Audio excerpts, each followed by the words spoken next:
શું જોવો છો? અને કેમ આટલા બધા મલકાવ છો? અને મોબાઈલમાં શું આવે છે? અરે કંઈ નહીં, એ તો મારા સ્કૂલના ફ્રેન્ડનો મેસેજ આવ્યો ને તો મને નાનપણના દિવસો યાદ આવી ગયા. સાચી વાત છે. આપણે તો સ્કૂલે જાતે જતા હતા, કોઈ ગાડી લેવા મૂકવા નથી આવતી. અને આપણે સ્કૂલે ગયા પછી મા બાપને ક્યાં કંઈ ટેન્શન હતું. સાચી વાત છે.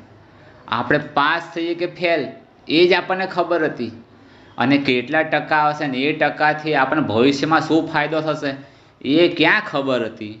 અમે તો છે ને કપડાની થેલીમાં અને થોડા મોટા થયા ને પછી એલ્યુમિનિયમની પેટીમાં ચોપડા એવા મસ્ત ગોઠવીને જતા હતા ને, આપણા વટ પડતો હતો. અને પણ એ સમયની મજા જ કંઈ ઓર હતી. અરે એ સમયમાં ટ્યુશનનું કેવું હોય ને તો પણ આપણને શરમ આવતી કે લોકો આપણને ઠોઠ ના સમજે. એ સમયે આપણાને ટીચરો મારતા, કાન પકડાવતા, અંગૂઠો પકડાવતા, પણ એમાં આપણાને સ્વાભિમાન કંઈ દુખાયું જ નહીં ને. કારણ કે સ્વાભિમાન શું છે એ તો આપણને ખબર જ નથી. અને ઘરે કે સ્કૂલે આપણાને કોઈ વઢે એ તો સામાન્ય ગણાતું. અને આપણા મા બાપને કોઈ દિવસ લાગ્યું જ નહીં કે અભ્યાસ એક બોજ છે. અને અમે સાયકલ ઉપર એક ભાઈબંધ આગળ બેઠો હોય, એક દોસ્ત પાછળ બેઠો હોય, એવી રીતના જ આખી ગલીઓમાં ફર્યા. અને આમાં કેટલાય કિલોમીટર કાપ્યું હશે. એ મજા જ કંઈક અલગ હતી. અને ક્યાંય પણ લાકડાની પટ્ટી મળે અથવા જે મળે એ, અને ગમે તેવો બોલ મળે ને તો બી અમે ચપ્પલ વગર રમવા જતા રહેતા. અને એ સમયની વાત આજના સમયના ના ઓળખી શકે ને. કોઈ દિવસ પોકેટ મની તો આપણે માંગતા જ નહોતા અને પપ્પા આપતા પણ નહોતા. તોય આપણો ખર્ચો તો નાનો જ હતો. વર્ષમાં આપણને એકવાર મમરા, ચોકલેટ, કેન્ડી મળી જાય ને તો પણ આપણને એવું લાગતું હતું કે આપણને કોઈ ભેટ મળી હોય ને એવું. અને એમાં પણ આપણે હાવ રાજી હતા.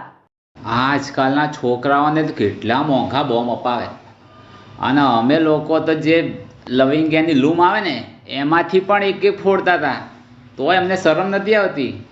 કપડાં ચોખ્ખા રાખવા કે સંબંધ સાચવવા એ આપણો સ્વભાવ નહોતો. અને છાપામાં રોટલી પેક કરીને રોટલી લઈ જતા ને એની કંઈ મજા જ ઓર હતી. એ આજના છોકરાઓ ના સમજી શકે. અને આજકાલ તો બસ બધે સંઘર્ષભર્યું જીવન જ છે. દરેક જગ્યાએ કોમ્પિટિશન થઈ ગઈ. અને એમાં છોકરાનો કંઈ વાંક ના હોય.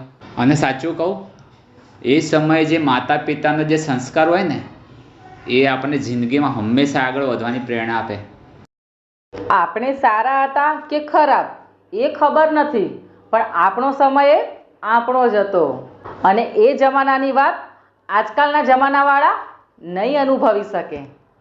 તમને પણ તમારા નાનપણની યાદ આવી ને તો આ વિડીયોને લાઈક કરી દો અને કોમેન્ટ કરી દો. જય શ્રી કૃષ્ણ.